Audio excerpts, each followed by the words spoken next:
Have you ever had a truly brilliant idea, something that just clicked perfectly in your mind, but then the second you opened your mouth to explain it, the words just tumbled out as a complete jumbled mess? Oh, absolutely. I mean, it is a universally humbling experience Right. and one that, completely bypasses your level of intelligence or your expertise. Yeah, exactly. You finish talking, you look at the blank faces staring back at you, and you just think to yourself, wow, that sounded way, way better in my head. Oh, I have been there so many times. We all have.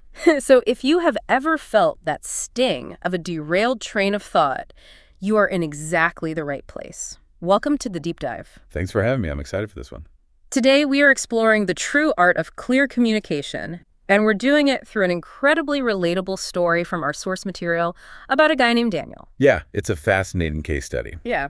because it strips away all the superficial advice we usually hear about public speaking and gets right to the cognitive mechanics of how humans actually process information. Exactly. The mission for today's deep dive is to completely debunk a massive, pervasive myth. And that myth is the idea that being a great persuasive communicator requires you to have this dictionary-sized vocabulary or, the ability to speak at some rapid-fire speed. Right, which is just false.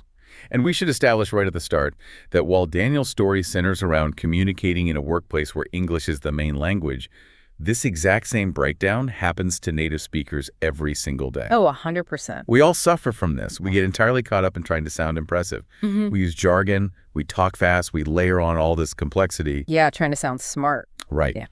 But the ultimate aha moment we're going to uncover today is that the absolute best communicators do not rely on big, complicated words. They simply possess the underlying architecture to make complicated ideas simple. Okay, let's unpack this. Let's introduce Daniel. Our sources describe him as a 32-year-old employee at this international tech company. He is intelligent, he's highly creative, and he's a very hardworking guy. Because his company is international, he is collaborating with colleagues from all over the world, and English is the shared language of the office. And he actually really enjoys what he does, which I think makes his struggle even more poignant. Yeah, it really does. He is a natural problem solver. He thrives on finding those out-of-the-box solutions to complex issues. He's the exact guy you want on your team, basically. He comes up with these excellent, highly creative solutions for his company's projects. He literally writes them down in his notebook, organizes them carefully in his own mind, and he sits in the conference room just waiting for the perfect moment. Right, he's totally prepared. But here's the problem. The moment his manager turns to him and says, "Daniel, what do you think?" Total panic sets in. It triggers a complete physiological response. We're talking about the fight-or-flight mechanism taking over in the middle of a corporate meeting. Wow, just from being called on. Yeah, when that adrenaline spikes, the executive function of the brain, the part responsible for logic and ordering thoughts, it temporarily short-circuits. That makes so much sense. So his heart starts racing. All those perfectly organized thoughts suddenly crowd together at the exit door of his mind. He starts speaking, but then he second guesses himself. Yep, the classic pivot. He changes direction mid-sentence. He starts piling on way too many tiny details, trying to cover every possible angle, and completely loses his own main point. And the result is brutal. It is. He finishes talking, and the room is just dead silent. Nobody has any idea what his proposal actually was. And the tragedy here is that the room isn't silent because his idea was bad. It's silent because they simply could not follow the map he was drawing for them. He overloaded their working memory capacity. I was thinking about this, and it feels exactly like going to a restaurant that hands you a 100-page menu with tiny font. Oh, the worst. Right. When I see that, I just get completely overwhelmed. My brain shuts down, and I end up ordering a plain salad or just defaulting to a glass of water because I can't process the sheer volume of options. That is exactly what happens in the brain. Cognitive overload. But let me push back a little here, or at least play devil's advocate. We are talking about a professional, technical setting. Shouldn't more detail mean a better, more thorough explanation? You'd think so, right? Yeah, doesn't flooding the room with detail prove that you've done your homework and that you actually know what you're talking about? It is incredibly common to think that way, largely because of how we are conditioned in school. We assume that volume equals competence. Right, like writing a longer essay gets a better grade. Exactly. But cognitively, that is a massive trap. The human brain can only hold a very limited amount of new, unstructured information at once. When you dump data on people, you aren't proving your intelligence. You're just confusing them. You are ruining the signal-to-noise ratio. When Daniel replays these terrible meetings in his head, he falsely diagnoses the issue. He thinks, oh, I need better English vocabulary, or I spoke too slowly, I need to be faster. He thinks his mental database isn't big enough. Yes. He's diagnosing the completely wrong disease. He thinks he needs more software, but his hardware is crashing. That is a great way to put it. His hardware is completely crashing. And the turning point in the source material happens when his manager pulls him aside and gives him some tough but incredibly valuable feedback. What did she say? She tells him point blank, your ideas are excellent. The content of your mind is not the problem. Gut, you are trying to explain every single facet of the idea at exactly the same time. Which leads to Daniel's core realization. His problem is not his vocabulary. His problem is his structure. Right.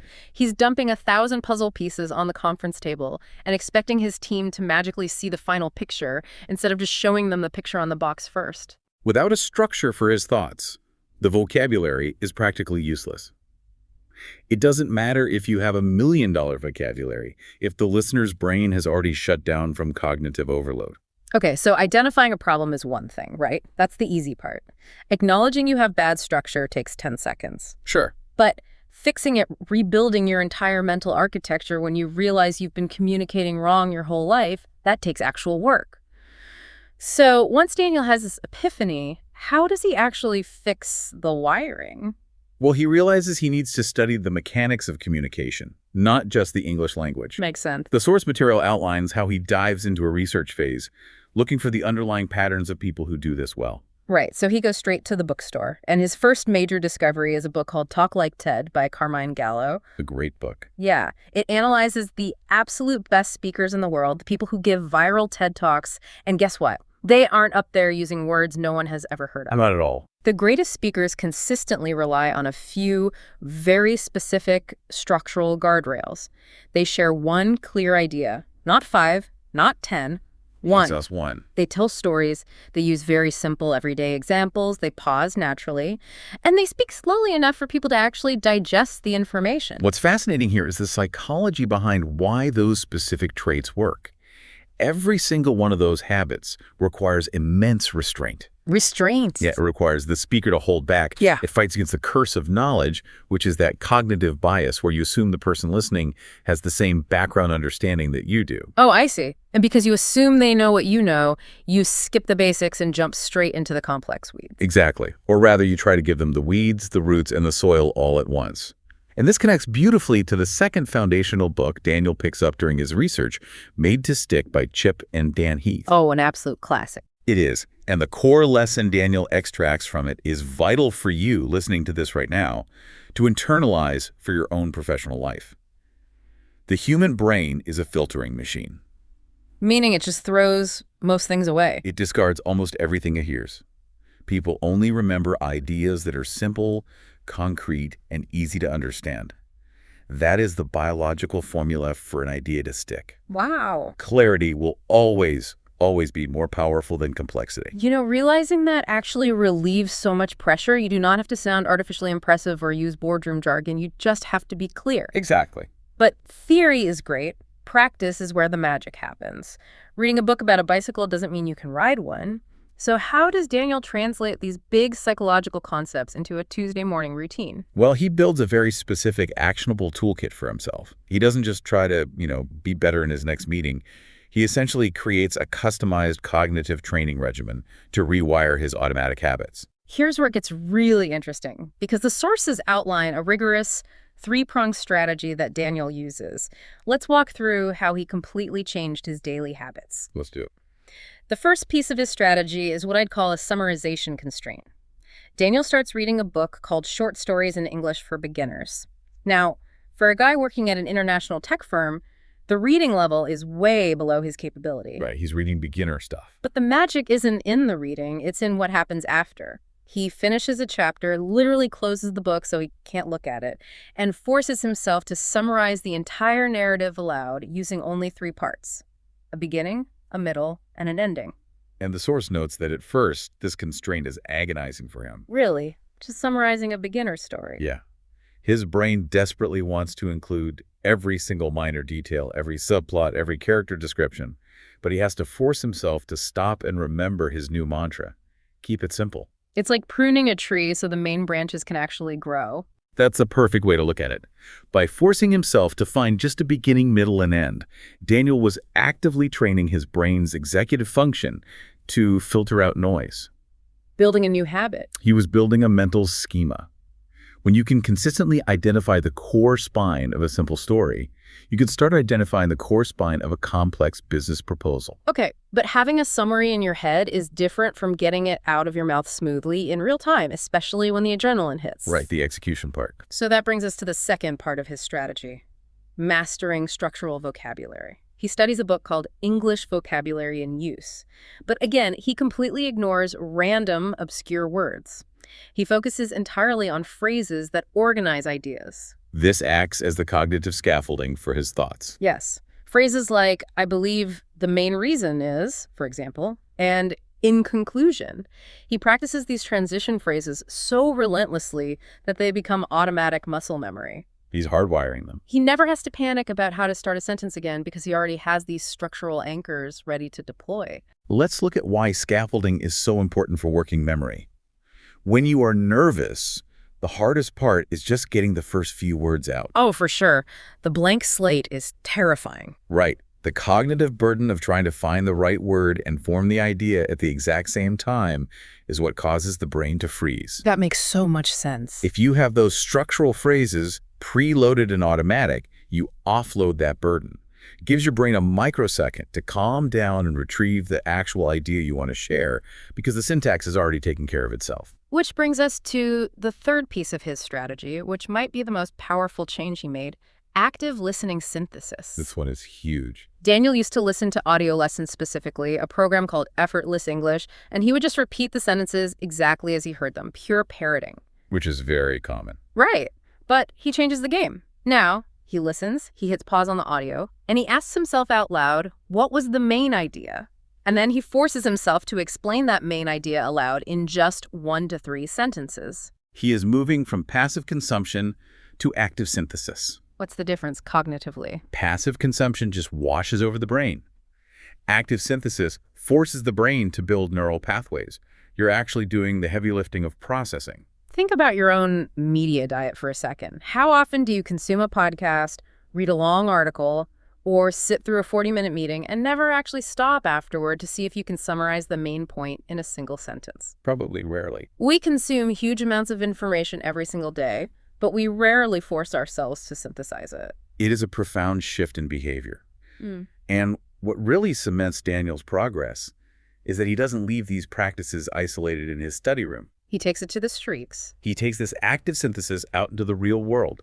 The source material describes him explaining his breakfast recipe out loud using that clear structure. I love that. He summarizes movie plots for his friends. He goes for walks and literally asks himself out loud, what did I learn today?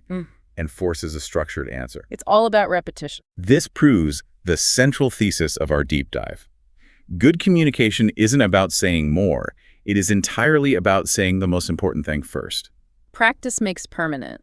But all this internal practice, all this summarizing and talking to himself on walks, it all gets put into sharp perspective by this really beautiful, simple lesson he gets from his grandmother. It's a wonderful metaphor that ties all this cognitive theory into something highly visual. Let me set the scene from the source material. Daniel goes to visit his grandmother, and she asks him how his communication is progressing at work. Because she knew he was struggling. Right. And he admits that while he feels more confident in his structure, he still struggles with the temptation to over-explain his ideas to make sure people, quote-unquote, really get it. That urge to over-explain is so hard to shake. So his grandmother doesn't give him a lecture. She gives him a visual demonstration. She brings out 2 clear glasses of water. One glass is filled with perfectly clean, clear water, but into the other glass she drops a spoonful of soil from the garden and stirs it around. And the water instantly becomes murky, cloudy, and dark. Exactly. And then she asks him the most obvious yet brilliant question. She asks, which glass would you rather drink from? And of course, Daniel chooses the clear one. Naturally, because he can see exactly what is in it. Her response to that should frankly be framed in every corporate boardroom. She says, Our ideas are the same. When our thoughts are clear, people understand us. When we try to say everything at once, our message becomes cloudy. That is so good. If we apply that to the information overload we all face today, it perfectly explains why we tune out during meetings. The soil in that water isn't necessarily bad information. Right. It might be true data. Yes, it's the tangent information. It's the background history, the secondary metrics, the nice-to-knows. But when you dump all that soil in at once, the listener can't drink the water. You've made the core idea completely unpalatable. We are constantly drowning our coworkers in cloudy water. We hand them these murky, overstuffed presentations because we want to prove we did the research, and we wonder why they don't want to drink it. Exactly. We confuse being comprehensive with being clear. And this grandmotherly wisdom leads us right into the climax of Daniel's story, the ultimate test. A few months into his new regimen, Daniel is asked to present a brand new, highly complex project at work. This is the high-stakes environment where his old fight-or-flight response used to trigger. The highest stakes. And the old Daniel, the one from Chapter 1, would have been absolutely terrified. He would have brought a slide deck with 50 slides, 100 bullet points, and he would have talked at 1,000,000 miles an hour to get through it all before anyone could interrupt him. Just dumping all the soil into the glass. Exactly. But this time, he prepares completely differently. He leans on his constraint training. He writes down only 3 main ideas. Just 3. Wow. And for each idea, he allows himself exactly 1 example. Nothing more. The discipline that takes, especially when you are deeply embedded in a project and know all the nuances, is incredible. It is so hard to leave the soil out of the glass. It really is. So he gets up to the front of the conference room, and instead of his heart racing and the panic setting in, he relies on his scaffolding. He takes a slow breath. He actually smiles. A huge difference already. And he starts by deploying his structural vocabulary. Today, I'd like to share 3 ways we can improve our customer service. He speaks slowly. He consciously pauses between his points to let the audience's working memory catch up. Giving them time to process. He uses simple, relatable examples. And the result? His colleagues actually understand him. They aren't overwhelmed. When he finishes, the room isn't dead silent anymore. People are engaged, they are leaning in, asking thoughtful questions about the application of his ideas, not asking him to repeat himself. Because they can finally follow the map. His manager tells him it was an excellent, easy-to-follow presentation. For the very first time in his career, Daniel realizes his ideas have truly been heard. And you know you have truly mastered a new skill when you reach the point where you can systematize it and teach it to someone else. Passing the torch. If we connect this to the bigger picture, the impact of Daniel's transformation doesn't stop with him. The younger employees at his tech company start noticing this shift. They see the change. They see this guy who communicates so effectively, who never seems flustered, and they start pulling him aside to ask for advice. They say, "How do you explain such complex technical things so clearly?" I love that he laughs and tells him he used to do the exact opposite. He doesn't pretend he was born with this gift. He's honest about the struggle. He distills his entire journey, all those books, all that practice, into 4 incredibly simple golden rules. And these are rules that you, the listener, can steal right now, today, for your next conversation. Let's lay them out. Rule number 1, 1 idea at a time. Do not force your audience to juggle. Keep it to 1. Rule number 2, use simple words. Never use a $10 word when a $1 word does the job better. Love that. Rule number 3, give examples. Anchor your abstract thoughts to concrete reality. And rule number 4, pause before speaking. Give your own brain a moment to build the scaffolding. Those 4 rules could replace 100 expensive corporate communications seminars. So what does this all mean? When we look back at the very beginning of Daniel's journey, he had a note in his journal that just said, "I wish people understood my ideas." Which is almost heartbreaking. It is, because it's a feeling of utter isolation. But here is the beautiful truth revealed in the source material. The people around Daniel didn't suddenly become smarter.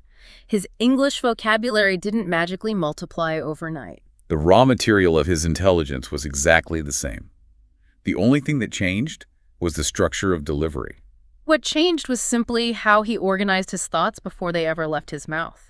Clarity is what finally gave his brilliance the chance to shine. Which brings us to a challenge for our listener. We are not just going to leave you with a nice story about Daniel. We want you to put this deep dive into practice today. Try it yourself. Your challenge is this. Pick 1 simple topic. It doesn't have to be a major work presentation.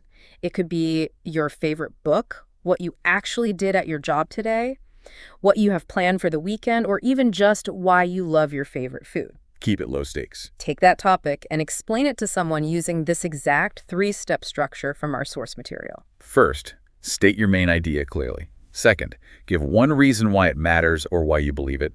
And third, share one single concrete example. That's it. Main idea, reason, example. It sounds almost too easy, but when you actually try it, you realize how much discipline it takes to stay within those lines and not dump a bunch of muddy soil into the glass. Because confident communication is, at its core, just a byproduct of organized thinking. Wow. Yeah. The clarity has to happen in your mind before it can ever happen in the room.